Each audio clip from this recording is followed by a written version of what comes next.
Hello bachon, let's see the question here. Question says that if two maps, one of larger area and other of smaller area, are drawn on a paper of same size, then a unit distance in the map measures larger actual distance for the map of. We will start the solution here और सबसे पहले start करते हैं इस case में की concept के साथ. तो इस केस के लिए की कॉन्सेप्ट क्या हो जाएगा? साइज ऑफ एरिया, बिकॉज यहाँ पे बोला गया है एक साइज क्या है, लार्जर है दूसरे से. सो लेट्स सपोज यहाँ पर जो दो साइज है हमारे पास उनका डिफरेंस कुछ इस तरीके से है और हमें यहाँ पे इसका मैप बनाना है.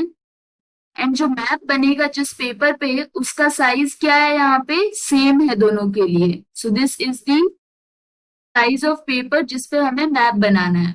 तो जैसा कि हम जानते हैं जिसका एरिया ज्यादा है उसका अगर यदि हम मैप बनाएंगे तो उसके यूनिट डिस्टेंस में हमें क्या करना होगा, ज्यादा एरिया कंज्यूम करना होगा. सो फॉर यूनिट डिस्टेंस यहाँ पे जो एरिया होगा लार्ज एरिया लेंगे हम.